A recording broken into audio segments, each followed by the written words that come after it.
I bought a copy of Fellowship of the Ring, and it was one like that had like the movies, and it came with a little Legolas bookmark that like it contained a little like a ring, and oh my god, I used to wear this in school, and You know I'm recording this. No, fuck you. I can't.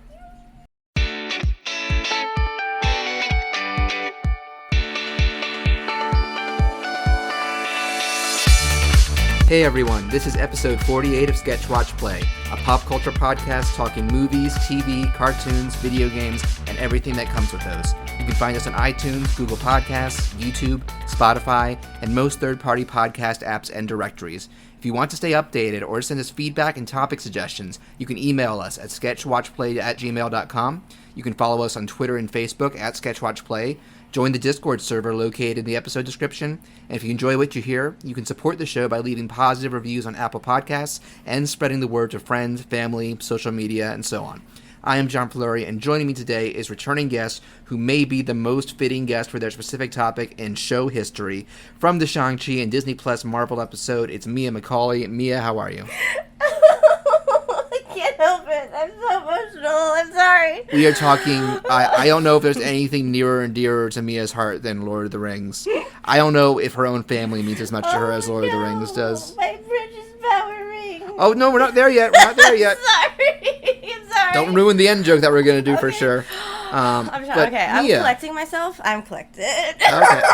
No, you say you collected and then your face collapsed in your hands again.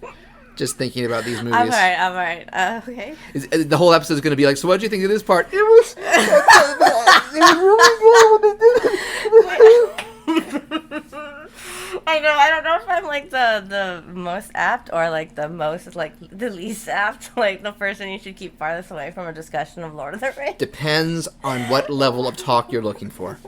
Well, I'll say like I personally think I'm a great person to watch Lord of the Rings with, although I don't.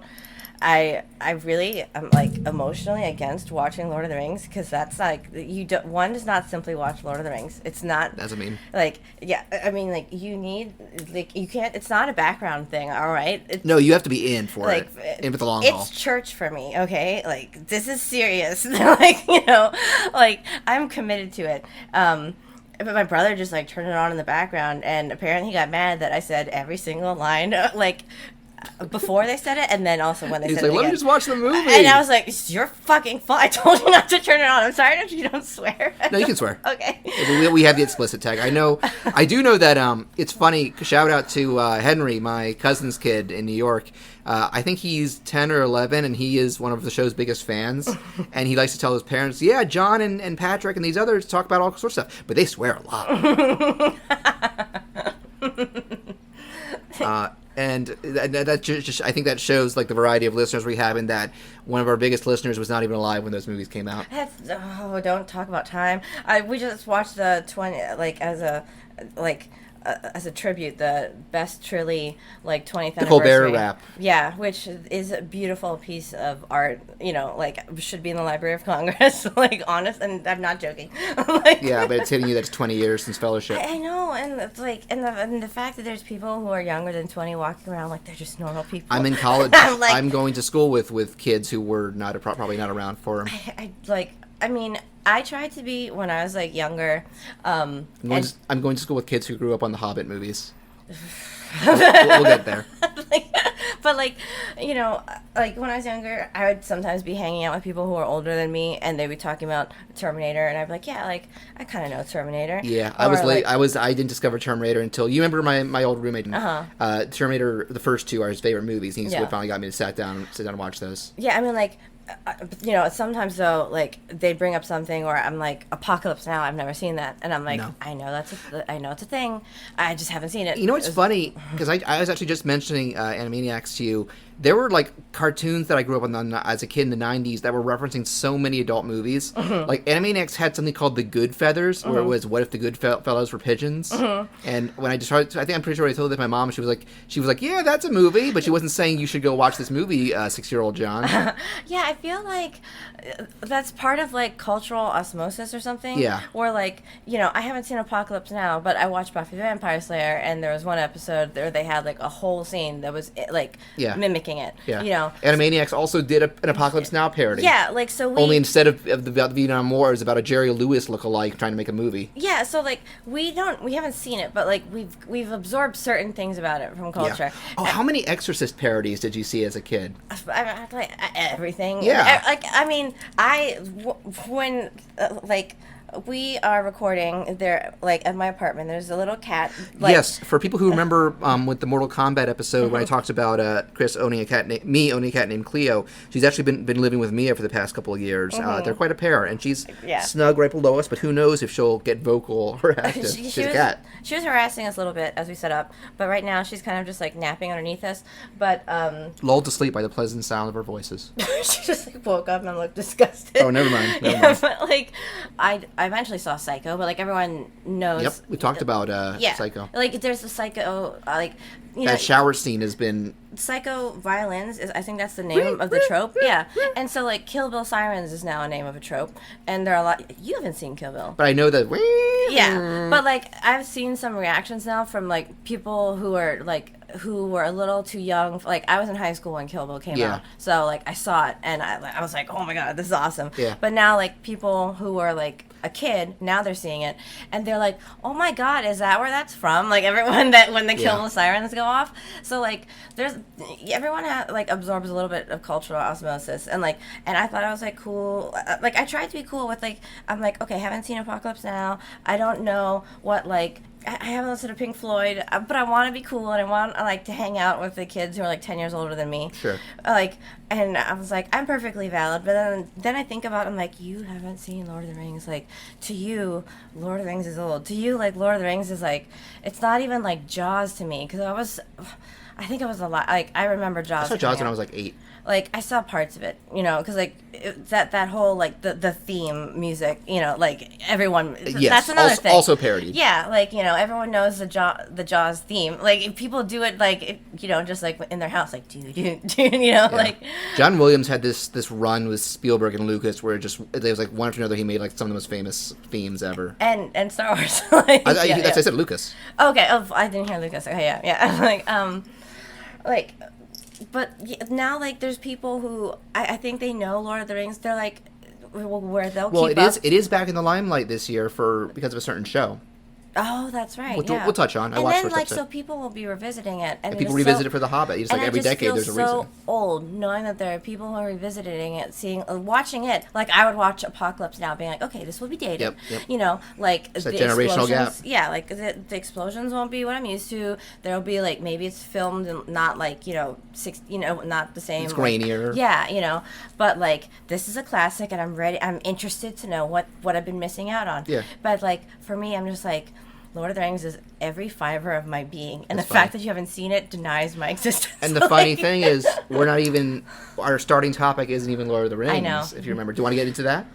To the game stuff. Sure. Before we get out of the way. Mm-hmm. Do you want me to go first? Yeah. Sure. Yes. Wake the fuck up, samurai. We have a city to burn. Okay, so I actually mentioned this back in our Arcane episode with Ben. How there was a character like a minor villain character in that we were both like it was like this cyborg Asian gangster type guy. Cyborg like Winter Soldier? Like prosthetic like jaw or something. Okay. Like it's kind of like a steampunk future. Is he world. like human or is he? Yeah, he's human. Okay. But there was Arcane's cool by the way. I keep meaning to show it to you. But I mentioned I started playing Cyberpunk and he kind of looks like he would fit in right there and Ben agreed. So Cyberpunk 2077. Mia, did you have any awareness of this game, or is it just from like the launch? It's Keanu. So like people say it, and I'm like Keanu. It's Keanu. That's Keanu. It begins. Your knowledge begins and ends with Keanu. Mm-hmm. All right. So I did see an opening cutscene. I think like one of like. But were you aware of the kerfuffle around the launch? This was late 2020. I was aware that it didn't get that great reviews when it came out, but I do remember, like, I saw the trailer, like, the trailer ends with Keanu, but, like, there was a big I saw reveal. the whole, like, part of it. Like, you saw the breathtaking? Okay, so... Oh, yeah, no, yeah. At E3 2019, after, like, they announced this game, like, 6 years ago or 7 years ago or before it came out. It was a long cycle. Yeah. And the year before it came out, they had an E3 presentation, and that's when they ended the trailer with the reveal that Keanu was in there. His character was modeled to look like him, and then he strode out live in person. Why mess with perfection? Exactly. Well, it's funny because because they didn't do that with any of the other characters, as far as I'm aware. But yeah, he was their He's A-lister. the only one who's perfect. That's what I mean. Showing some favoritism there. Well, no, just like objective, I think that's objective truth. Yeah. So the hype was really big for this game because it's from the people who made the Witcher games, which as those went on, those got more and more beloved until the third is like considered one of the best games of the century. And I still need to play those, by the way. I think I played a little bit of one, and then someday I need to go and marathon all of them. But I wasn't really paying attention to Cyberpunk because I assumed it was kind of just shooter heavy and stuff like that I'm normally not that into. My brother Patrick was really excited for it. My brother was really into it. And he got it when it came out. And so here's the thing. The main reason this game didn't get good reviews at launch was because it was broken. Yeah. It was rushed. It was like all the content was there. It wasn't rushed in the terms of like, oh, there's story stuff missing or and it feels wasn't it delayed still? It got delayed. They delayed it multiple times. Yeah. I'm sure that last year COVID and working remotely didn't help. That, yeah. But apparently one of the reasons it came out, there was they contracted their Q&A and testing out to a third party who was not very accurate with their findings, who was not very responsible, and that kind of bit everybody in the ass. What the Yeah, negligence. And negligence? I've heard about how heartbroken the workers of the developer were because they put their heart and soul into this game. Oh, that crushes me. Here it has a happy ending. So they did vow, like, we're not going to abandon this game. We are going to work our asses off and patch it over time. Okay, so they didn't fucking EA it with, like, Battlefront. No. Battlefront wasn't glitchy. It was the microtransaction stuff. Still, it was so lacking. Even when they got rid of that, it sucked. And you say that you played a lot of it. I know you love that Ewok hunt. You just like shooting Ewoks. No, but also it's just like I just want to play like like a cool Star Wars game. No, what is it? What's like called like an online like multiplayer online shooter, like multiplayer shooter like. But I'm like, Star Wars characters, yay, and I get to play with like Jedis. But I'm like, you couldn't add like. Could you please add, like, the Mandalorian or, like, Second Sister? They really should have added Mandalorian. Anything, please? Yeah, I'm trying to remember if they had stopped adding characters by It took them forever to add, like, Anakin. I'd rather have Mando than Anakin. What? I'd rather have Mandalorian than Anakin. Like, oh my god, he'd be so cool. But also, like, the dark side was really lacking, too. Like, if they added Second Sister, that would have been fucking amazing. Like... So, you Second Sister, so you've watched Fallen Order playthroughs. Yeah, I played that's the game they did deliver on. That actually came out good. Yeah, no, I've played some of it like when I'm on my brother's. He has a computer that is a million times faster running than mine. Mine can't run it. Well, you can run something. We'll get to that. But okay, so Cyberpunk. So yeah, they did vow like they also. So the big thing was it originally launched It's almost on like a soft launch. But they unintentionally. No, it was a staggered launch because it came out like a month after the PS5 and the new Xbox had launched, but those weren't ready. So they put it on PC, PS4, and Xbox One. And simply put, those older consoles, like this game had next gen in mind, and it was really rough getting those running well on those older, like 6-year-old consoles. Can you get Oculus on this? What's Oculus on? Is Oculus on PC or? Oculus is just on PC. Okay, Technically, it's Meta now, but screw that. I'm calling it Oculus. Oh, it's okay. Facebook. Okay, but like, there's no VR support for the game. I thought that's what. Maybe somebody modded it. I need to look. I thought that was the whole draw for it. No, you're thinking a different game. No, maybe that was something they couldn't do. Like I don't know. That it's a huge game. That would have been a huge any mode like that would be a huge undertaking. But simply put, it was the fact that they couldn't get the next gen stuff out, because that might have made a better impression, but that needed more time. So came out late 2020, and they did several patches through 2021, and then they did a big patch early this year, I think February or March, and that's when they also released the PS5 and Xbox X versions. And it was on sale, so I bought it for my PS5 because that's what I mainly game on nowadays. But my PS4 actually broke, so I'm actually really grateful that I think I told it on the show. My brother and my family surprised me with that. The PS5 as an early birthday present. And my brother scoured for weeks to find it. I'm really always gonna be grateful for that, Patrick. Thank you. But and I got a decent amount of time into it, and I had a great time. And admittedly, it was not due to lack of quality, but because as stuff happens with long games, some other stuff started coming out, and I got distracted away from it. Then another thing happened, like the real resurgence has been like within this past month, because they planned this a while ago, and it finally came out on Netflix, a tie-in anime, Cyberpunk Edgerunners. Sets different characters and set a year before the game, but in the same world and city with like recognizable locales and stuff. And this show's great. I watched the whole thing. I binged it in like 2 days. It's not hard because... Is it an interesting world? Yes. Okay. And I would recommend you the show because you need no knowledge of the game to enjoy the show. I wasn't sure if I'd like... Because just based off the trailer, I was like... It is very violent. No, that's fine. But I was just like, is this... I like Blade Runner as a world, but I'm like... I don't like Blade Runner as a story. I actually do like Blade Runner as a story. Most people do. I mean, I know I'm in. No, actually, a lot of people don't. Like I haven't seen the sequel. I'll still watch that at some point. I just recently saw that, but a lot of people are like Blade Runner is overrated. Like I think it's more not for me than overrated. It's just I think it. I don't know, like. But yeah, it is a similar setting. I actually have the book like. The Philip K. Dick book? Yeah, what is it? Like, do androids dream of electric sheep? Okay, I was like, do electric sheep dreams? Yeah, they might. I don't know. Yeah, but I was reading. I was actually just reading it because I was trying to find the famous scene with Roy Beatty, and I was like, was it from the book or did they change it? And I couldn't find it, so I think the Tears in the Rain scene. Yeah, I think they Rutger actually. Hauer. Oh my God, yeah, like. Beautiful. One of the reasons why I love Blade Runner is because that's even people who don't like the movie. That's a striking villain death. Yeah, you can totally like. There's movies I don't like where I can be like, oh, that scene. Yeah. Like, hell yeah. There's actually like a lot of like kind of more violent. I'm gonna bring up a whole trilogy I'm not a fan of that has good moments. Okay, I'm sorry, I had an emotional reaction to that.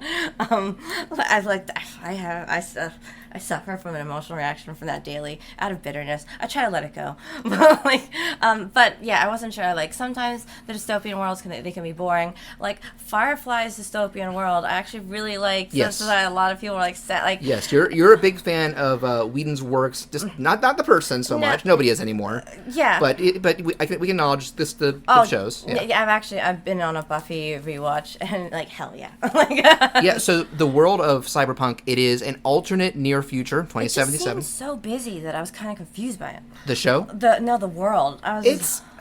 I feel like the story is not overly complicated. There's a lot of story going on because it's an open world game, so you can go down different plot threads at one at a time. Like where I am, I'm helping this like former bodyguard. So it's kind of similar to like a game that I like. Is it like the game we're going to talk about? Yeah, a little bit. They even have the inventory weight limit. And oh god, I spend most of my time modding that away. Yeah, I don't know if I should check. It's because I'm actually double dipping on this game. I've been mainly playing it on PS5, but I got the PC version on Steam on sale last Christmas, and that the modding scene has. So what I'm saying is, thanks in part to Edgerunners, and they did another big update to the game that even included some tie-in content. Like you can unlock the jacket of the main character from the anime, and the gun of this one side character Rebecca, who's like everybody's MVP. Who's like this like little anime Harley Quinn psycho, lovable murderer. And the game has been booming. I think good word of mouth is spreading that hey, it's finally stable, and there's a good game underneath all this former bugginess,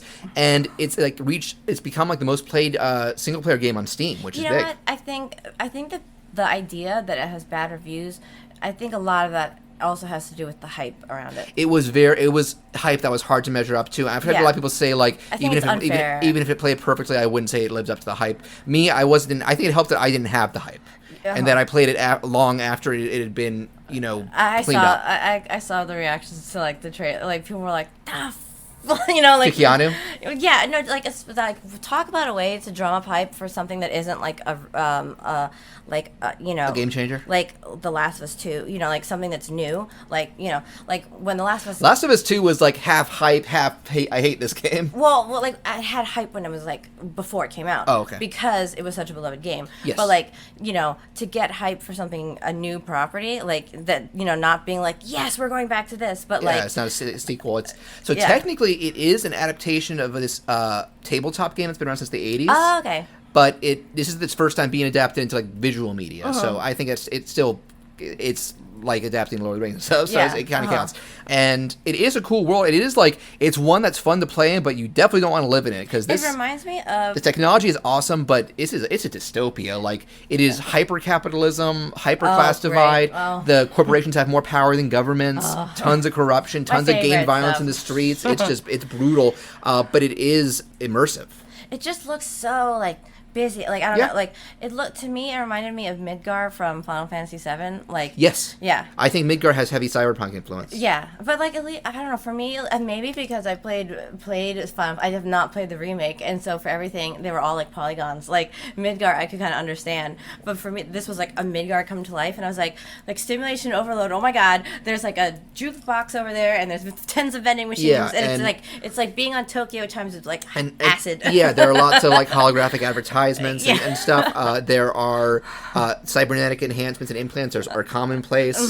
There's actually a mechanic where you can buy upgrades by going to the Ripper Dock, which will do surgery to insert implants and stuff. Oh, yeah. Which is a major plot point in Edgerunners. The main guy's life down the criminal path starts because on impulse, he has this like spine implant that lets him like run in fast motion, basically. Like Quicksilver or something? Yes, they Quicksilver it. Okay, I was like they do a neat effect. They do a neat effect where every time he moves, you see like each frame overlaid of animation overlaid, so it's like a blur. But like everybody else is like super slow mo. So it's totally Quicksilver. So he's running so fast that he's like exists. It's kind of like Interstellar. Like he's like bending. Like he's like.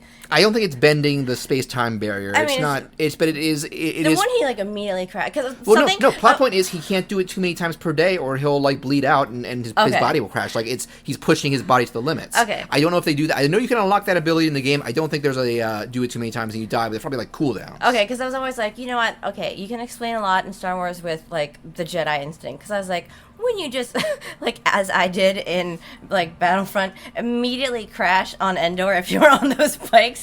Just because like in Battlefront 1, I could not control that stupid bike and I would immediately hit a tree. Battlefront ship controls aren't the best. Well, I'm particularly horrible at vehicles where I'm sitting there. Oh, I will say that the vehicles I've unlocked in Cyberpunk do handle a little. I think that is one of the common criticisms. They don't handle as smoothly as like GTA or like typical open world games. Yeah. And when I've tried a little bit on PC, it's like using keyboard controls for cars. I'm like, oh no. Have you seen Mad Max Fury Road? Yes. Like when I saw the trailer for that 2017, like what Cyberpunk, like it reminded you of it's just to me it felt like one of those worlds where things are happening so fast. I'm like, okay, the characters know what they're doing. I would be like a mess. 84 steps behind. Yeah, well, that's the thing. These characters are also hardened. There's never a point where anybody goes like, man, this is a fucked up world, isn't this? This sucks. It's like this is just all they've ever known. Yeah. And they are all like, I think there are lines like everybody's got blood on their hands. It's just a matter of like how noble is the blood that you've spilt, like the reasons for it, stuff like that. And there's other cool stuff like V, your main character, is customizable. You can be a boy or a girl. You can change the face and hair and stuff. And both male and female V, they're side characters. They have one straight love interest and one gay love interest for each. Wait, gender. you get two love interests? Wait, you're a cheater by canon? No. You have your choice. I don't know if you can cheat. Maybe you can, but I'm not going to. I want you to have a little bit of nobility. Oh, you just have choice. If you're female V, you have one male and one female love interest each. I'm going for the female because I've already met her. Okay. And then it's the same thing if you're male V. You have I've met the straight. Can you also just choose to be like, you know what, I'm like single? I'm platonic. Yeah. Yeah. Okay. You don't, the romance is totally optional. Okay. That's interesting. Like, because everything you're saying is making me think of comparing it to the game I'm playing, Skyrim. And what company released Cyberpunk? CD Projekt Red, like I said, they mainly did The Witcher before this. Okay, so I feel like they're people Polish just from. like kind of held them to high standards because like Yeah, well, The Witcher was so like immaculate from everybody that, and there was like such a long wait for Cyberpunk that everybody just had time to drum it up in their heads. I did joke about it because it's Cyberpunk like 2077, right? Yeah, Or something. yeah. And every time, because my brother was waiting it for so long, I was like 2077. That's the year it's coming out, right? Yeah, because it was so delayed. I had this similar. I went through this cycle with Kingdom Hearts 3, which took like a decade to come out, and like I liked it, but it was impossible to match what I had in my head. So and you know what? Actually, giving Cyberpunk some credit, the PC version did review well because even at launch it was the most stable. Yeah. I mean, that's like. The PC versions are usually the most stable, right? Because like you can. And it's natively developed on that, then they port it to these other systems. Yeah. Like, but the thing is, like, Bethesda is what released Skyrim, and people don't expect quality. But like, people expect like something that you'll be interested in, but they're like, I know that you guys are screw ups. You don't even like they've admitted in interviews that they're not interested in fixing their own games. That like that's why the community has to fix it. So like Skyrim came out, it had a million problems, but like nobody really tried because they expected that. You know, Oblivion had so many problems. I think Fallout 76 was the tipping point. That was the one where the head just circled like. No, that was the multiplayer spin-off with no NPCs at launch. So like, there's like some skating game that I've never heard of, like, but I'd watch the bloopers because it's like glitchy. Is it Tony Hawk 5? No, it's like Skate or something like that. Oh, it's Skate's like, an older one, yeah. It's like infamously glitchy. Okay. And like Bethesda games are just like infamously Yes, they are. glitchy. I barely played them, and I know that. Like Fallout, Oblivion, like, you know, the whole, like. Are you interested hilarious. in Starfield? That's their new game? I heard that it came out. No, it's not out yet. Oh, it's not out? I thought No. it just like. I think maybe either, the trailer came out. Yes, they did a big rotation. I think it's either late this year or early. No, I think it got delayed to. Everything big got delayed till next year. I'm just really like. Kind of like a lot of people, I'm like, where is the Elder Scrolls 6? I think they're saying that's next. They confirmed a while ago, hey, we're like, working on it. How old is Skyrim now? Like, Skyrim yeah, is and they old just as keep people porting watching it. Lord of the Rings. They just like... keep porting it and remastering it. But we can move on to actually talk about that. But do you have any questions about Cyberpunk, the show or the game? Like, where's Keanu? Can I hang out with him? Can I be his friend? Oh, okay. Slight spoiler for the first 2 hours of the game. So Keanu, his character name is Johnny Silverhand because he has a metal arm. Oh, he's yeah, got a Winter Soldier arm. Yeah. He is a rock star turned political terrorist, like anarchist. It sounds kind of like the those what are they called? Not Far out. Far right. No, those like the ones that are so famous because of their villains. Is it I don't know. Far Cry. Far Cry? Oh, I don't know. I think those guys are like dictators usually. Yeah, but I mean, like. This guy's not a ruler. He wants to bring down the man. They have like very messy dystopians, and then they always have like corrupt. Like reminding me. Yeah, of that, no. Keanu's character isn't in power. He's no. trying to. I'm not thinking he's evil. I would never think Keanu is He evil. kind of is bad. No, even when he's evil, he's not. So do you want me to tell you how he factors into this? So in this world, Johnny Silverhand died in the 2020s. But there is like elite technology says people have implants where they can insert little like shards, like little thumb drives, and get data like videos. That's how they do video games like and stuff in Jarvis VR. Or whatever. Yeah. And when Johnny was captured and killed by the corporation he was trying to take down, they copied his consciousness to make a virtual construct, and you have this heist gone wrong where you end up with the shard with Johnny's. Is it unique? Yes, it's one of a kind. They did not mass okay. produce him.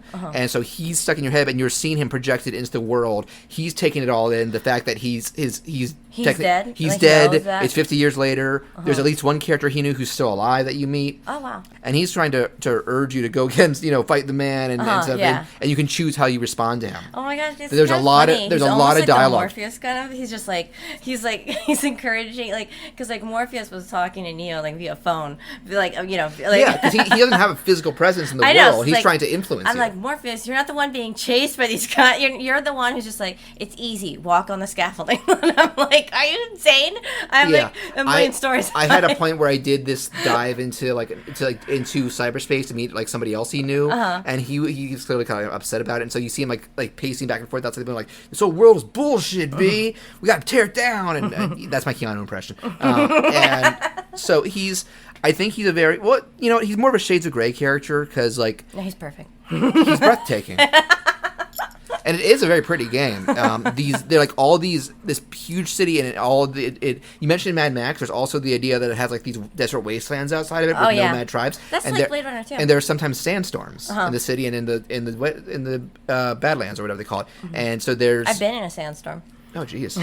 I watched Interstellar in China, which was really funny because they made a whole big deal of this, how it's a future dystopia where it's so dusty you have to like turn your bowls. Yeah. Like you don't leave your bowl just like on the table. When you set the table, you put it facing down. I was like, yeah, that's what we do in China. Like, because it's dusty. Because like, Mission Impossible. I think it's Ghost Protocol has a good sandstorm scene too.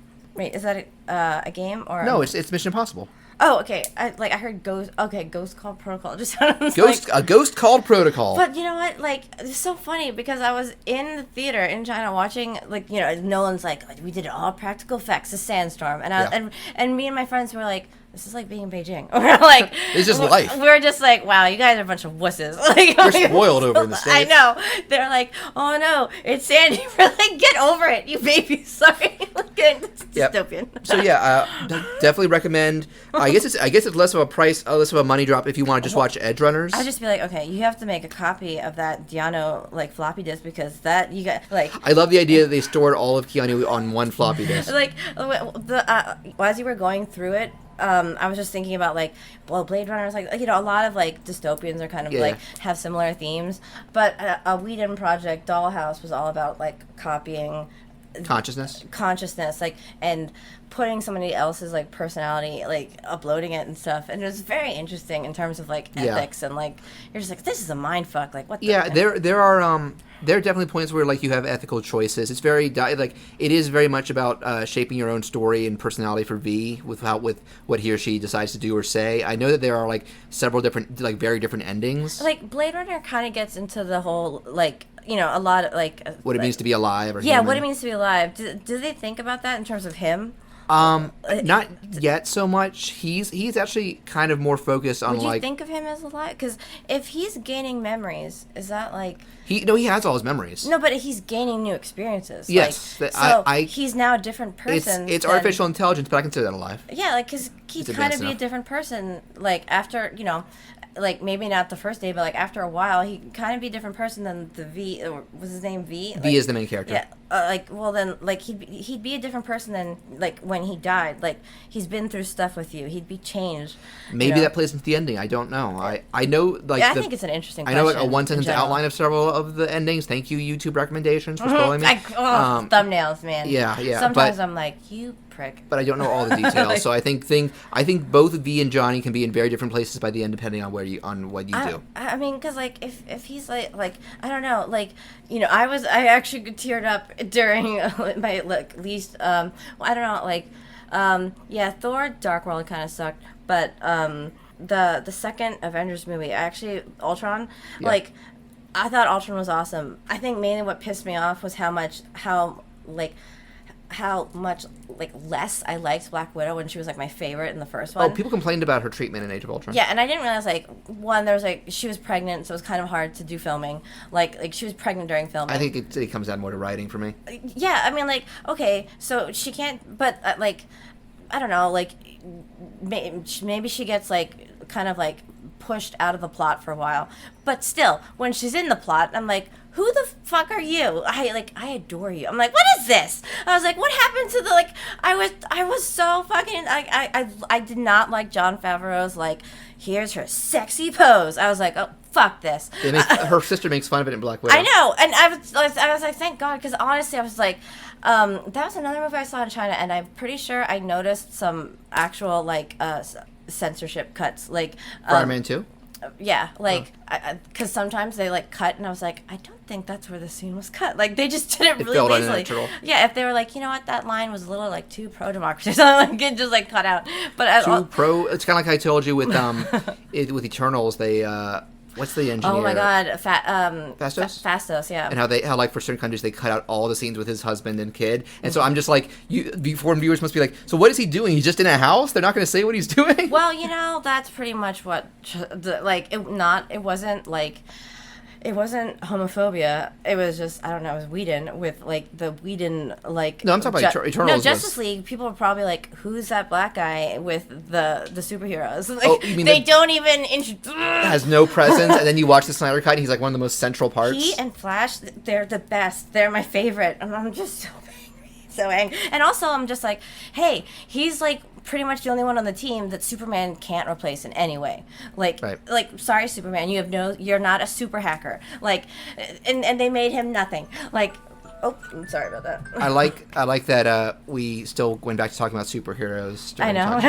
But let's so I do recommend. I was saying Edgerunners is probably less of a money sink because even if you have to sign up for Netflix, it's cheaper than a $60 game. And if you like that world, if you like that like the technology and stuff they go into, then check out the game. Look up some videos to see if it seems like your thing. I don't recommend getting it if you have a PS4 or Xbox One, the old systems. If you have a good PC or the newer PlayStation or Xbox, then yes. But yeah, no, on the game side of things, there's something I've been talking with you about for months. You are heavily into the world of Skyrim and Skyrim mods. It has been said I have the voice of a lark that is on fire and is being eaten by a mud crab. Yeah, I'm like ahead of the curve on this one. Like, a decade ahead. I got Skyrim for my brother when it came out. Like, so I watched him. I watched that. There's the opening scene is pretty famous because Skyrim was one of the most played games. Hey, you're finally awake. Yeah. Oh, well, they actually start out. I did play Morrowind when I was. I didn't play Oblivion, which is everyone's favorite. So I'm like, I think why I didn't play Oblivion was because my end with Morrowind was a little bittersweet because I stopped playing Morrowind because my game crashed. Did you lose all your data? And it just like I could not load it. I mean, if I wanted to, I could erase my character and play a new character. But I didn't want to do that. Like, especially freaking Morrowind, there's no like map. It's so hard to find you're just exploring this land for like there's no directions. You're just lost all the time in this ashland. But like I played a Khajiit and I decided to role play as a Khajiit. I put little air quotes around that. Yeah. The way I role played it as a Khajiit was like cats like shiny things. I'm gonna collect jewels and I'm gonna put all my jewels in my house, like not in a container. I'm just gonna throw them in the floor. And eventually my computer couldn't render where I had saved because there were so many shiny jewels. There's like a million shiny jewels. They overloaded it. Yeah, and that's where my save point was, and I couldn't load the game long enough to just be like, let me out, let me anywhere else. And so it crashed. That's an oversight. Yeah, so Bethesda is very famous for not being stable. To this day. Yeah. Skyrim. Like, I didn't play Oblivion, which was a lot of people's favorite. But then, like, I got Skyrim for my brother. I saw that, like, so as far as I know, Morrowind, I don't know if they did it, like, with Daggerfall. Like, I only know from Morrowind on. Yeah. But they all start with, like, hey, you're finally awake or something. And you're always, like a prisoner. But, like, I saw that famous cutscene, and I watched my brother play for, like, I don't know, the first, like, hour or so. Like, we had so much fun. Because, this was back when it was new. And so, like, the opening scene with Alduin the Dragon, like, that's, like, it was like this game came out like 12 years ago or something. 11, I think. I think it's 2011. It came out in 2011. Yeah. Maybe it's 2010. I don't know. At least a decade. Yeah, I mean, like, I can't believe. Oh, I hate time passage. But like, it was so fun. I think he was like home from college, and we're like. And it was so open world. It was so cool, and so we're going through like the first. So I just sort of watched him play like for an hour. I did get to see. I'm so glad that we went far enough where he went to the first major city, and that's when you find out that you're Dragonborn. But then like right near the first city you find, that's where like there's a lot of just like plain hunting grounds, and it's beautiful. Like if you have a computer that can render it, you just like you can just see this awesome, epic, medieval kind of world. And he was like looking down at a giant's camp, and he was looking at it, and he's like, I could probably take a giant. Oh no. And so I was just sitting there like quietly like off to the side watching him play it. And he thought about it. He was like, yeah, I'm gonna try it. And he got slaughtered. He got launched into space. Yep. And That was one of like my most iconic Skyrim memories, and it's not even mine, but it's just like to see his blank. I burst out laughing because like it does this funny like death cutscene where the camera sort of like it zooms out even if you're in first person, and you just see you get yourself get ragdoll. You see your beloved character ragdoll, but you ragdoll out of the atmosphere. And I showed you that video with those guys at Giant Bomb playing it, and like they're running from a giant, a saber cat runs up, and you see it like launch till it's a speck. Yeah. Okay. So when Skyrim came out, it had like all these problems. Like Bethesda, no one expects anything from them. I think that's like. But they still love them. I know, but like it's so funny. I've seen that clip from some Fallout where someone's waking you up at, like it's before your character creation, and his head just starts spinning on him. Mm-hmm. It starts growing. I think I've seen that. It's like filling the room. It's like a fever dream. It's the most terrifying thing you've ever seen, and that's what you must see when you start the game. So can you imagine starting the game and being like, what the hell is happening? Is this the dystopia where people's heads like just swirl around? It's a terrible affliction. So like the giant like launching you into space, that was a bug. But they kept it. That was like a physics bug. They fixed it, and everyone was furious. And they were like, "How dare you fix that?" And they're like, "Okay, we're sorry." So they like made it so that it happens like a fourth of the time. So, okay. Like, yeah, because that was everyone's favorite bug. Because like pretty much everyone's first experience was like, I bet I can fight a giant. And I got launched. Yeah, and it hadn't happened to me. Well, I started playing Skyrim. It only took me 10 years to start, but like, you know what? It's the most random. It's so weird how random things can get you started. But I watched The Sopranos, and I think I'd been watching Sopranos clips on YouTube's. On the YouTubes. on the interwebs. YouTube is a series of tubes. It's a series of YouTubes. I've been watching Sopranos clips, and YouTube started recommending me like videos of Tony Soprano photoshopped into Skyrim. Yeah, I'm about to say, what's the connection? It's really well done. Like I'm like, wow, this guy's really good. And he's like, he's just putting out this hilarious free content out there. I need to show you the Spider-Man and Mario Kart video because it's also really well done. It's so because like these people are like interacting, and then like Tony responds like being Tony. It's like so great. And I kept watching them so much where I was like, I'm kind of like feeling a Skyrim kick. And so I looked at it, and like it's been so long, so I was able to get the anniversary edition that had all the DLCs, you know. So I was like, did you get the remastered version? So that had the DLCs built in too. Is that the anniversary? Because there's I'm mixed up on it too. I just got the most recent version. I got the anniversary version. Okay. Like all I know. Someone's listening and being like, "You idiots! It's this, this, and this." All I know is that like I hate reading directions, and like so many of the good mods are made for the original version, which doesn't work for my version, and like. My mod manager's always yelling at me like, "Hey, you're trying to use something that's made for Skyrim. This is Skyrim Special Edition." Yep. And I'm like, "Shut the fuck up." We're doing it anyway. I know. I'm like, yeah. You're like the executive in a movie who's like, "Sir, we should go ahead with this dangerous test." God. Yes, we are. I want to please the investors. I know. I hate that. Do you know how much money is on the line? Like, add all these characters in. Like, I just spoiled Big Hero 6. What? Oh yeah. So like. Well, it's buggy for me. Like, God, Skyrim, nobody expects anything. Like, it feels so bad for Cyberpunk. If people had the same expectations, Cyberpunk would be like, people would be like bowing down to it. It'd be like Portal. It'd be like, you know, untouchable. Like, you know, like, I mean, this is like. I think we're seeing a case of it regaining some reputation. A Cyberpunk? Yeah, no, I'm glad. Like, it deserves it, because it's not fair. I mean, it's not fair that... It was a victim of circumstances. Of how different, like, double standards could be or something. I'm just like, could I be judged on the Skyrim standard, please? Because, like, they even... Bethesda's been very open. They're, like, Mike the Liar is one of the... Like, he's a hilarious recurring character. He first appeared in Morrowind. And he's on the I have Elder Scrolls Online too, and he's in that too. But he's like basically a Easter egg for like. So originally Skyrim didn't have crossbow bolts, and so he's like, if you talk to Mike the Liar, he's like, some people want like strange bows that take a long time to load.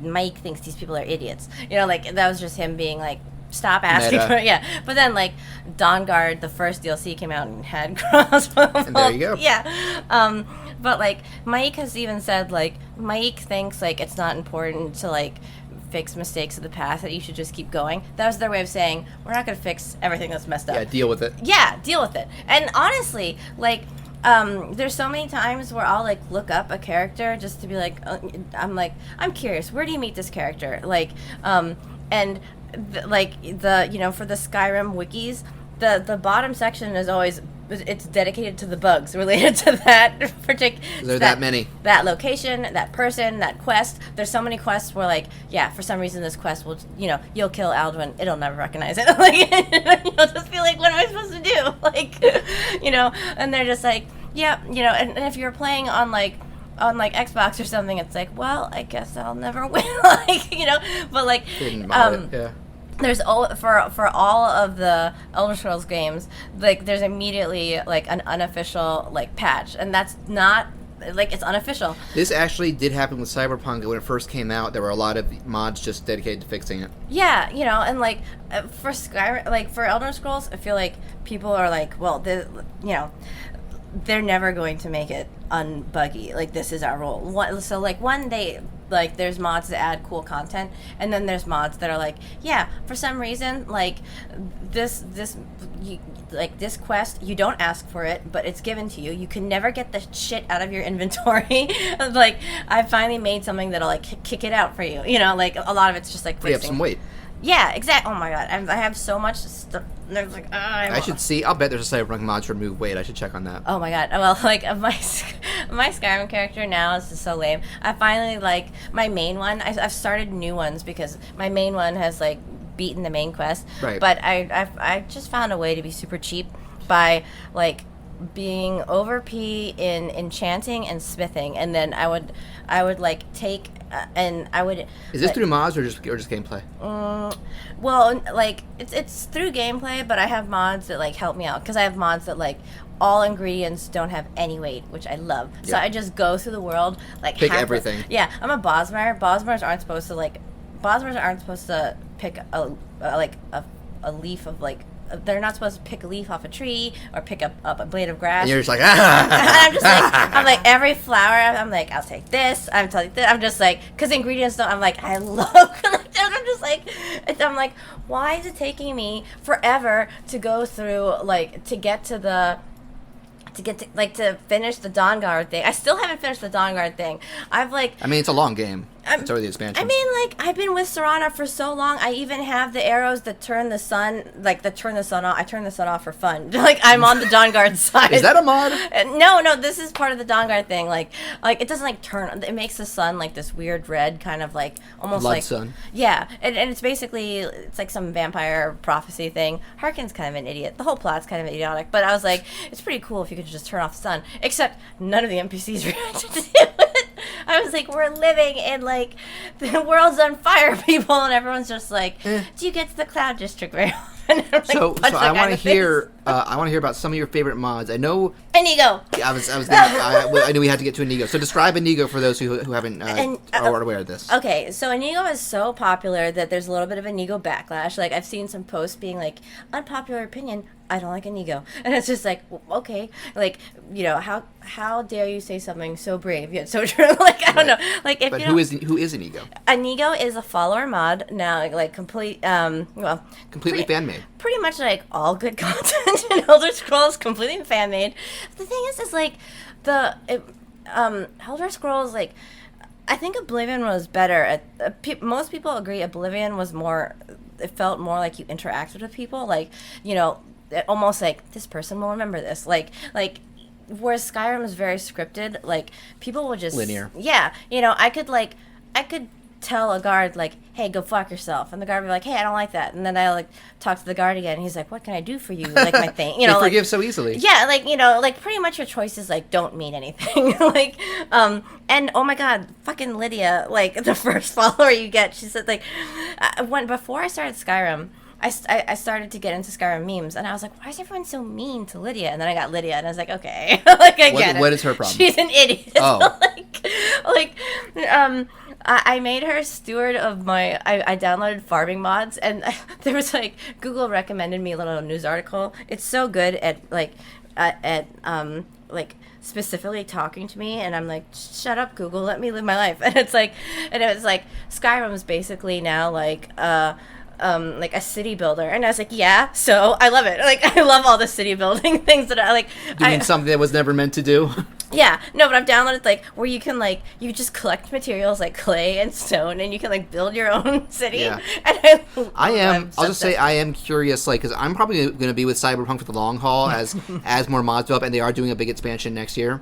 But I'm kind of curious about like what sort of like new modes people are trying to add, because one person already added, I haven't tried it yet, a full auto shop to like upgrade, because there's no vehicle upgrading or customization, and so somebody modded that in. You drive to a location and pay to cool. change your car. I like that they, instead of just like a menu that you pull up, that you go to a shop to do. So I'm like, I'm just wondering like, so what sort of like proper side content are people going? Or like, I think they are trying to figure out how to add custom quests. So maybe we could even see like fan campaigns someday. Yeah. Oh, I'm right now. Because I know that's a thing in Skyrim that's been a big deal. Yeah, I just started a custom quest that I'm really excited about. Like, it took me a long time because I'm scared, because every time I download a mod, my game usually crashes for like 5 days. And you called me at a certain point, like, I can't get Skyrim to work. And I was just like, I missed Inigo. I was like, honestly, I missed. It's not the same without him. It's not. Inigo's the best because the person who made him, like his.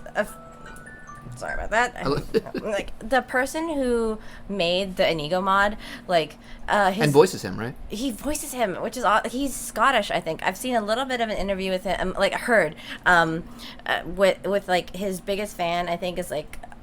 He's like a gamer. His name is Colin, and it was really sweet because like you can talk to Inigo and learn more about him. And Inigo told me his middle name was Colin, and I just thought this so random. I was like, Colin, haha, that's the dialogue option I chose. And he's like, why are you laughing, my friend? And his ears like kind of went down like a sad cat. And I was like, animate the emote. And I was like, I'm sorry, Inigo. I'm sorry. Like, you know, I felt bad. And he's like, but I think he named it after that guy. Like, nice. Yeah. Little tribute.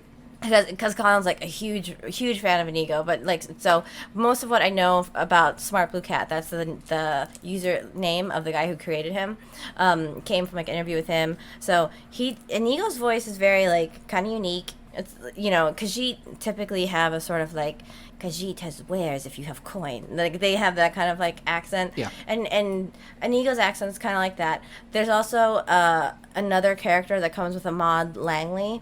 And he speaks in like this sort of English accent.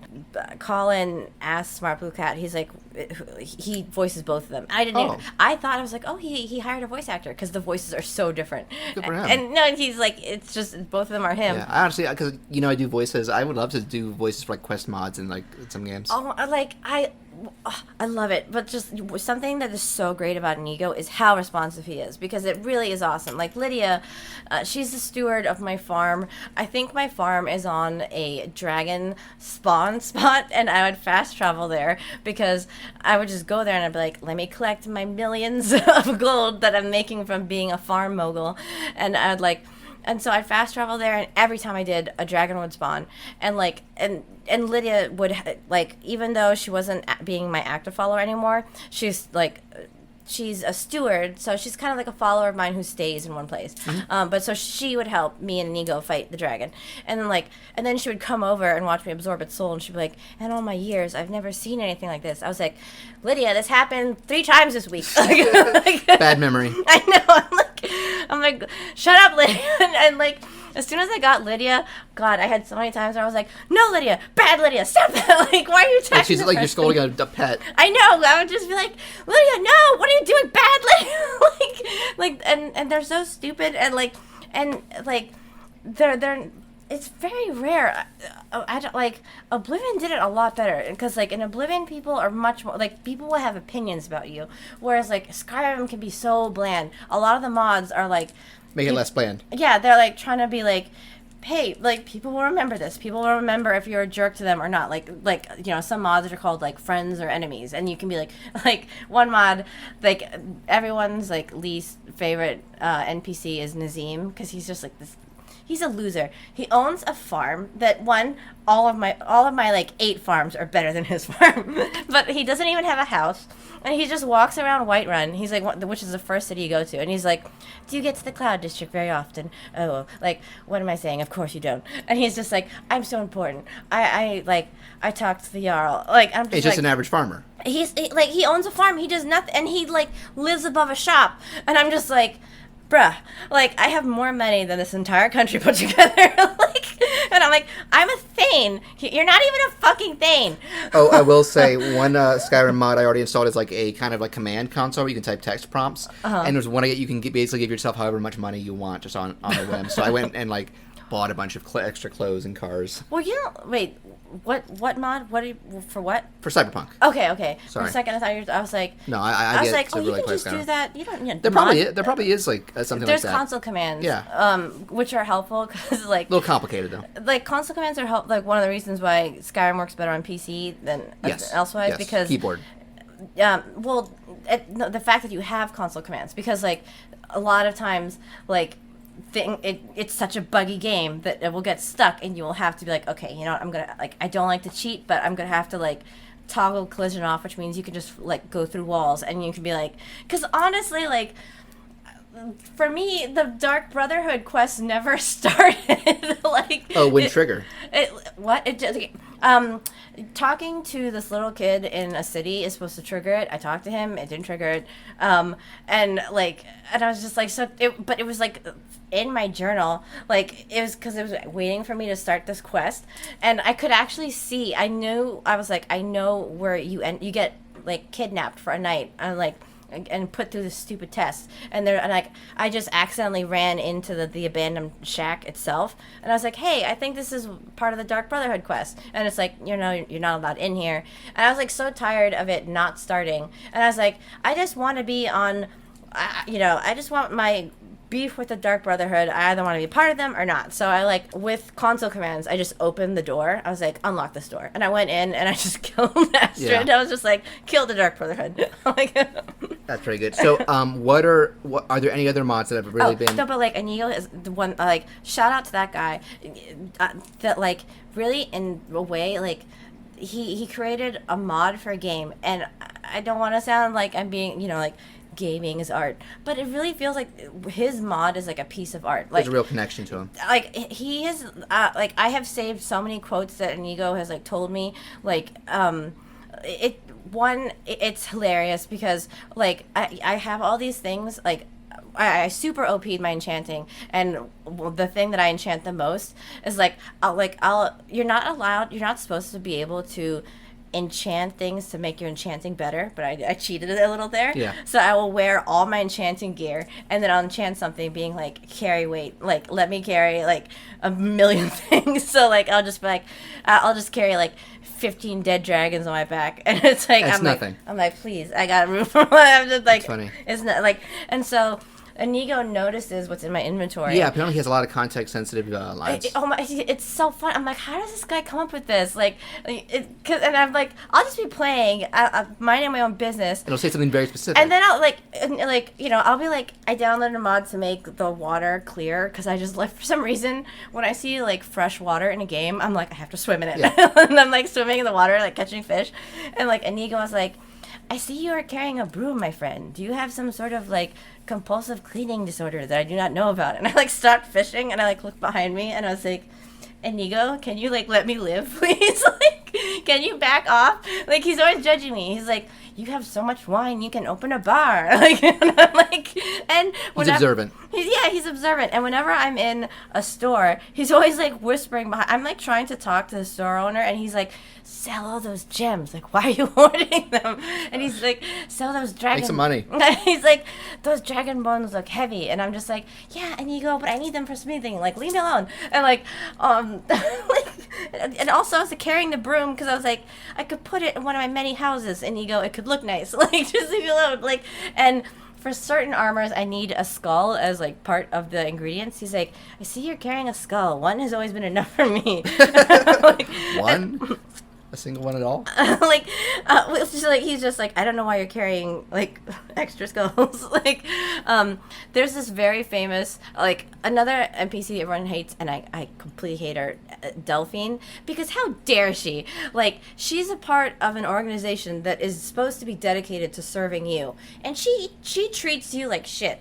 And she even is like, hey, if you don't do what I say, like, you're not welcome here anymore. And I was like, I would be like, you bitch, you know who you're talking to? I am the Dragonborn. I was like furious. She's like, I don't care. Yeah, honestly, she's so like one of the most popular mods is like the Parthenax dilemma, which allows you, like, it's not voiced, but basically, like, you can just see that, like, you're just like, hey, Delphine, shut the fuck. You put her in her place, and she's like, and like the ground starts to shake with your anger, and she's like, oh, I'm sorry, like, because I downloaded that because I was like, how the hell how dare you? I am the Dragonborn. You do not speak to me. And you brought like up that. Parthenos. I know the one thing I know about it's the voice of Mario. And he's like so epic. And he's like, and also because it's so funny. Because there's like, I don't know. A lot of times gaming communities can be kind of split on something. Yeah. But we just mentioned Last of Us 2.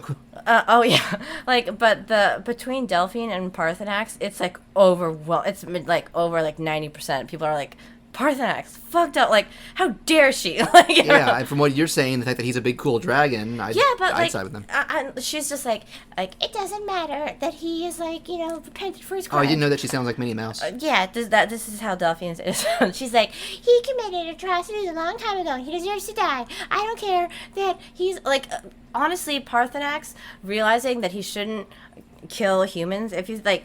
From the point of a dragon, it's kind of like somebody becoming a vegetarian or something. It's like somebody being like, hey, maybe cows have feelings and I shouldn't kill them. Like, it's like, that's like the sort of like kind of mental like change shift in his head that he had to go through and he helps you, unlike Delphine, and he's like, yeah, he like killed like millions of people like a long time ago with Alduin, but he actually like had a change of heart, realized what he was doing was wrong, which is like not expect. He's a dragon, like why should he, Right. like, and then he was like, and he's even talking, and he spent like the last 1,000 years alone on top of a mountain trying to meditate down his like the dragon aggression. Aspect. Yeah, he's just like, like he's like almost, he's kind of like being Bruce Banner or something, like where he's just like, I'm always angry, but like I put a bullet in my mouth. The other dragon spit it out. I was like, whose voice is he's great, and he's just like, is it better to like have always been good or to have like be bad and learn to be good? Yeah, and I was just like, Delphine is such a fucking hypocrite. One, I agree with Parthenax, but also two, Delphine, you are like my servant. You don't talk to me like that. You get like very like. Today's episode has become a real Delphine smear campaign. It's how can she? How dare she? As a member of like the Blades. The Blades are supposed to be dedicated to the Dragonborn. You're the Dragonborn, and she's like, you're not going to be welcome here unless you do what I say. I just wanted to like literally put my fist through her face, but I downloaded a mod where you could just be like, Delphine, shut the fuck up. I thought you were going to say you downloaded a mod where you can punch her in the face. Well, the thing is, she's essential. It's like... But punches aren't necessarily fatal. Well, no, but she's essential, and if you start fighting with a PC, they will start fighting back with you. And I was so annoyed, because I was in, I think it's called Sky Haven Temple. I might be confusing it with the Oblivion one. Yeah. But, like, it's a really pretty temple. It's dedicated to the Dragonborn. But I was so annoyed that I was like, I'm the Dragonborn, and because I haven't killed Parthenax for her, I'm considered like not welcome here. So it's like, depending on how welcome you are, you can either like take things like an apple or it's stealing. Yeah.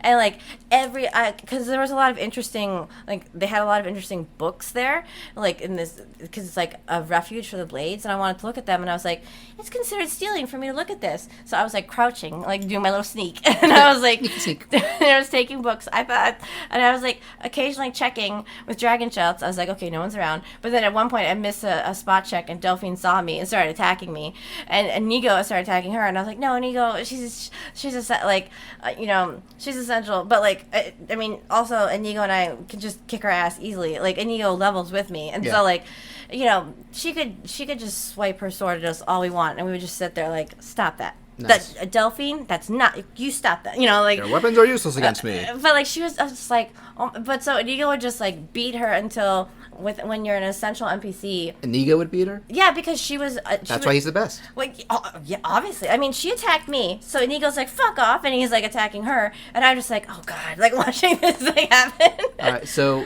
I think we should probably get ready to move on to our main topic. I just want to say, if anyone like the Inigo mod, like there are parts of it that look cheesy. Like he carries around a little glass jar. You told me about this. Mr. Dragonfly. Yeah. And I thought that kind of sounded cheesy. When you actually find out the real story about why he has Mr. Dragonfly, I thought that was amazing writing. And I was actually like on the edge of my seat listening to Inigo, like at a bar. I was like, oh my god, Inigo, what happened next? And the whole reason, like, it's actually also a shout out to the fact that, like, when the game came out, there's certain glass jars you can find with bugs in it, and it looks like there's something written in like Daedric or something on the jar, and like on the inside. If you can like look on the bottom through the jar, it's like on the top of it or whatever. Seems to be a form of ancient Elvish. Sorry, I can't read it. If you can, all right. Like, we're not there yet. Yeah. Okay. Like, sorry. But like. And then the whole, like, you know, Skyrim community was like, what do these jars mean? Like, it looks like they're saying it, like, and people were trying to, decipher it. Yeah, decipher it. Finally, there was somebody on YouTube who, like, was able to, like, get you know, he does, he goes, like, I think it was either Camel or, they're called the Tribunal. Fudge Muppet. Like that's a name. Yeah. Like they're like, you know, they put out all these lore videos explaining the history and stuff, and they're like, no one knows the answer to these stupid bug jars. Like, what is it? And like one of them was able to like track down a couple people on Twitter who worked on the game and ask them. And it, like, after a lot of investigating, it turns out it was like something that they planned on and then dropped, and like it's no incomplete. No one knows even they don't know what it's about. Aww. And so it's like, what the hell? Anticlimactic. I know. So like, I think also one of the reasons why he has Mr. Dragonfly is because like part of the Mr. Dragonfly's story involves like him being like, you know, what should I call you? And he's like, you know, he was cursed by a witch. There's a lot of, he's like, the Dragonfly was cursed by a witch? Yeah, it's an amazing story, but he was like, I don't remember, but he's like, it's, you know, like there seems to be something written on your jar. So like he was like, the mod author was like, I'm gonna go and take some. Yeah, I'm gonna take something about how like Skyrim Bethesda just dropped the ball with this, and I'm gonna make an interesting story out of it. And he's just, oh my god, he's amazing. He makes me crack up all the time. And then also sometimes like he can just like, well, sometimes he just randomly sings behind you. And, like, you're battling. And yeah. like, Also, he's like, whenever I absorb a dragon soul, he's like, you know what you look like when you absorb a dragon soul? You look like a big show off. Or he's like, you know, I can smell your kidneys when you absorb a dragon soul. I don't think I should be able to smell your kidneys. Like, he's always just like giving me these like slight criticisms. He's honest. He's honest, and honestly, can you imagine Skyrim without Inigo? No, like Inigo, it's oh my god, like I totally get it if he's not your thing, but oh, like I think there's supposed to be eventually a third update to him. Yeah. What's it supposed to add?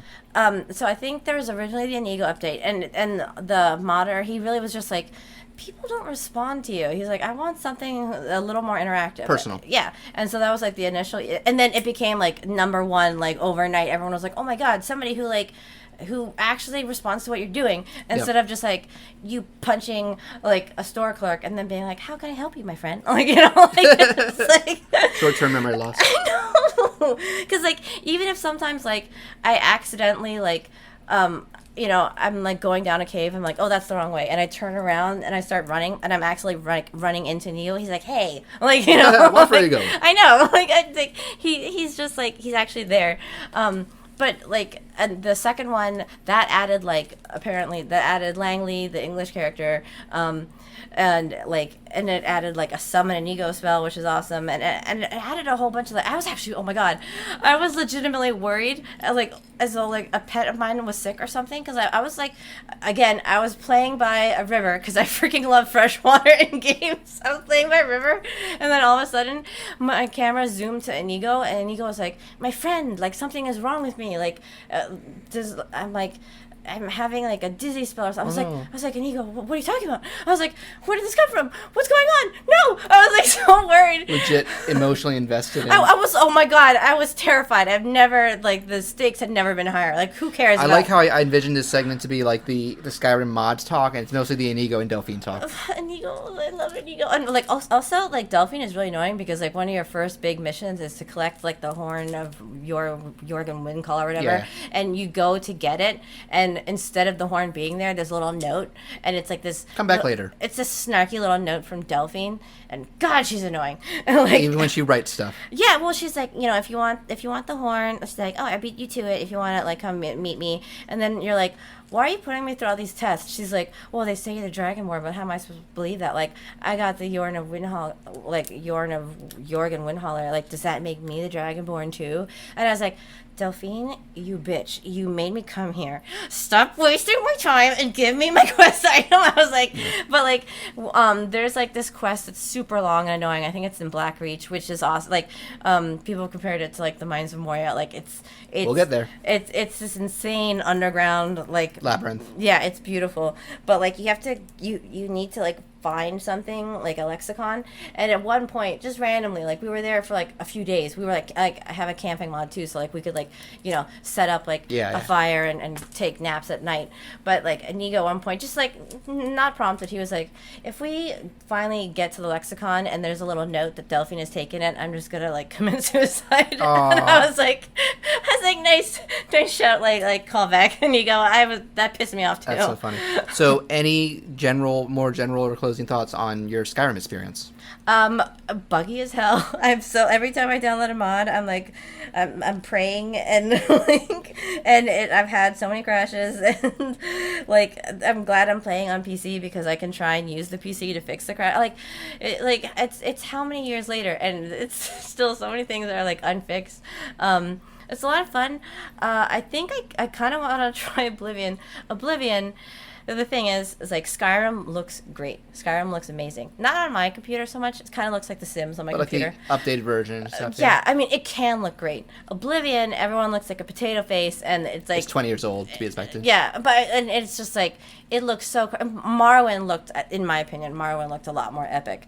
Like, but Oblivion is more of the Skyrim experience that it kind of is more like with Inigo, where like, there's actual characters. That's the thing that Skyrim really does lack, is characters. Like, that's why Inigo stands out so much. Yeah, that like, and there's like, other people have put out like followers and stuff, but like, Serana was such a popular add-on, one because a lot of guys wanted to bone her, but like, they realized that they had a lot of criticisms about the like, everyone was like, hey, we now live in a world where a lot of people want to bone Shelob.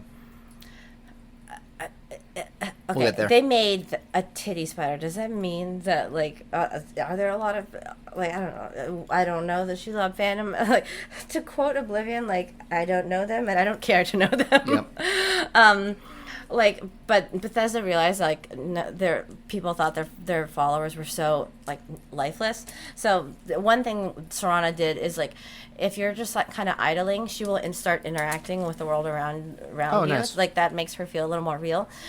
Still, Inigo's like a million times better because I was just everything. Like, I was like buying food at the market, and then I heard behind me like happening, like I wasn't even aware until I heard it, and I looked around. Inigo, like, not even paying attention to me, he was giving money to the beggar, and I was like, Inigo, you're the best person in the world. Like, I love Inigo. He's the best.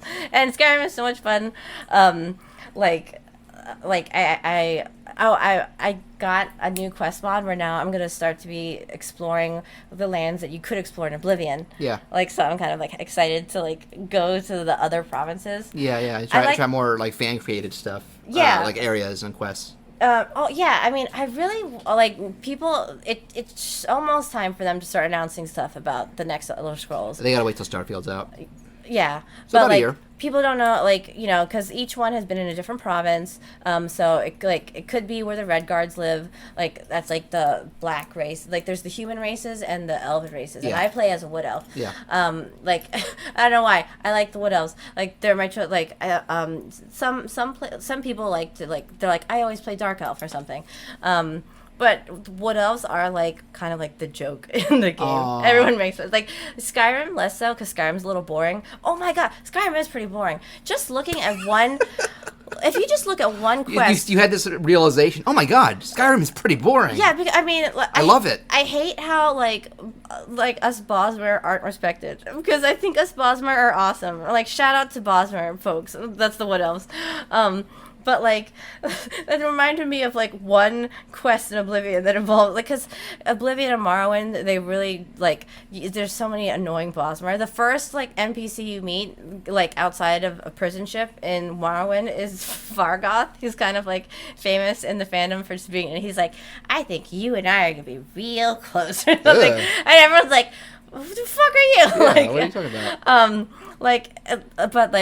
There are so many insane wood elves in Oblivion. There's the Adoring Fan, who is the only NPC who there's a lot of like he's Jesus theories because he will respawn even if you kill him. He just follows you around everywhere and cheers you on. And then there's Glarthir. You should just if anyone's bored, Glarthir's little arc. He's a side quest. Totally optional. He's just a random guy. I think he's in Skin Grad. Like if you go into that, he's like, "Hey you, like meet me behind the chapel at midnight." Like, I thought you were gonna say he says, "Hey you, you're finally awake." but like just knowing like the different. If on paper looking at the different outcomes for the Glarthir quest, you're just like. Damn, that's why Oblivion it is kind of better because it had like your choices. Like Glarthir is he's probably the best NPC ever made. He's insane. He's voiced by the guy who does all the male elven voices. I don't know if I can like make, but I like the way Glarthir talks to you, and he's very paranoid, and he's like, oh, and by the way. Never talk to me in public. Not never, never. But yeah, he's just like You mug. He's just like neither of them were involved in the conspiracy. Hard to believe. Like I love Glarthir, and he's just like you won't help me, and he's like all right, fine. Like I shouldn't have involved you. Like desperate times call for a desperate measure. And you're like Glarthir, are you gonna go axe murder somebody? And he's like He's about to snap. And he's just like don't talk to me, I'm busy. And he like gets an axe, and you're like Oh my Glarthir! God. And you're like, and he's just like he's like I didn't want to do it, but they were pushed. I was pushed to it, and you're like Glarthir, no. Like it's the best. I will definitely be trying out Skyrim in the future. Maybe once I wind down my initial Cyberpunk craze. I really wish there was a mod that put Glarthir into Skyrim. Yeah. But yeah, so I guess both Skyrim and the Cyberpunk, I recommend Cyberpunk in general on new systems and for PC. me, I'm recommend wondering- PC Skyrim. Yeah. Like, I mean, I think the other ones might be more stable, but you can't mod it. And, That's like, the you thing. need a mod. Yeah. I Like, think there's some mod support on the new consoles, but not as much. yeah. I like. You can't tinker with it. I think the unofficial patches, people like, they're necessary. You can't play the game without them. Like, so I'm kind of curious if Cyberpunk will have like the kind of Mod scene. Yeah, like So I think it's too early to tell. We need to see if it has legs. it's very interesting because like the mod scene itself is like kind of like its own community. You know, everyone's just I've followed mods for a couple of games. My first one that really got into was actually for a Sonic game on PC, Sonic Generations, where people were making like costume and level mods, which was really fun. And I've also gotten into people have kind of dug up one of the last Guitar Hero game to get a PC port, and they're able to replace the character models and like stage venues. And there's a whole Discord server. Look up the Guitar Hero World Tour Definitive Edition. I'm having fun. I'm having fun with the characters, and I might even try. And they imported songs from old and later games, so you kind of have this all-in-one Guitar Hero thing. Yeah. And I might even try and make some character model imports for it. Yeah, like a lot of the mods are you can't have all of them because they'll like conflict with each other. Yeah, they'll- But sometimes I just actually like going to the top rated and going just through and seeing what people have made. It's impressive. So interesting. You know, some people are like, I thought I wanted to make super authentic like Bosmer armor, or like, you know, I thought like, hey, why are you only allowed to wear one ring? You have like 10 things. So it's great because you can enchant each ring to like give yourself like. Well, because it's the one ring to rule them all. No, it isn't. All right. It's not your precious power. We're not there yet.